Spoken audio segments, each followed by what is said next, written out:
নতুন হেড কোচের জন্য বাংলাদেশ ফুটবল ফেডারেশনের বাজেট কত? বিদায়ী কোচ হাভিয়ের কাবরেরার পেছনে কত খরচ করত বাফুফে? 2022 সালের জানুয়ারিতে বাংলাদেশ জাতীয় দলের দায়িত্ব নেয়ার সময় কাবরেরার বেতন ছিল $8,000 মার্কিন। আর বাংলাদেশ দলের দায়িত্ব ছাড়ার সময় তার বেতন বেড়ে দাঁড়ায় $13,000 মার্কিন বা প্রায় 15 লাখ টাকা। 4 বছরে কোনো অর্জন না থাকলেও ঠিকই বেতন বাড়িয়েছিলেন কাবরেরা। বাংলাদেশ জাতীয় ক্রিকেট দলের হেড কোচের বেতন কত?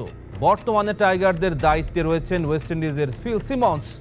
তার মাসিক বেতন $26,000 মার্কিন, অর্থাৎ বিসিবির কাছ থেকে কাবরেরার দ্বিগুণ বেতন পান সিমন্স।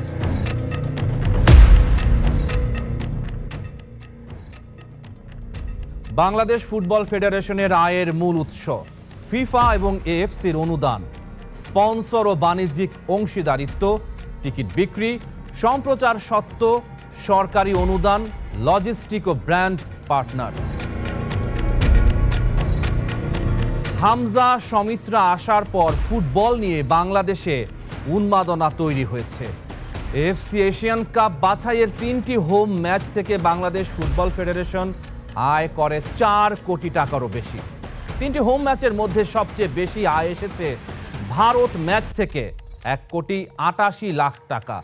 সিঙ্গাপুর ম্যাচ থেকে বাফুফের আয় হয়েছে $1,15,00,000 টাকা এবং হংকং ম্যাচ থেকে এসেছে $1,02,07,000 টাকা। গত 3 ডিসেম্বর ফুটবল ফেডারেশনের নির্বাহী কমিটির 5ম সভায় এসব আয়ের হিসাব তুলে ধরা হয়। তবে সভায় আয় উপস্থাপন করা হলেও ব্যয়ের কোনো বিস্তারিত তথ্য প্রকাশ করা হয়নি।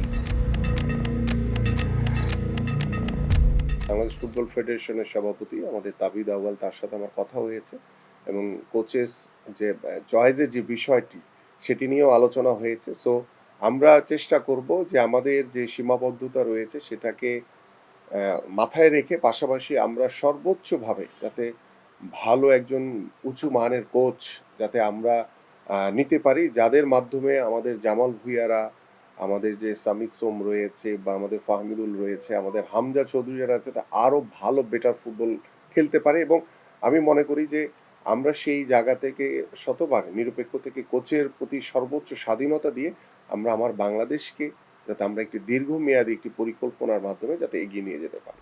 অরিজিন ফুটবলাররা আসার পর ব্র্যান্ডে পরিণত হয়েছে বাংলাদেশের ফুটবল। স্পন্সরদের আগ্রহ বাড়ছে।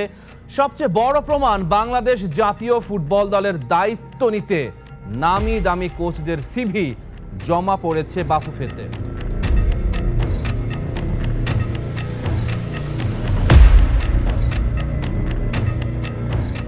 গত 52 বছরে 45 জন কোচ বাংলাদেশ জাতীয় দলের দায়িত্বে ছিলেন। এর মধ্যে বিদেশি ছিলেন 24 জন আর স্থানীয় কোচ 21 জন। এমনও অনেক বিদেশি কোচ বাংলাদেশের কোচ হয়েছেন যাদের জাতীয় দলের কোচিং করানোর অভিজ্ঞতা ছিল না।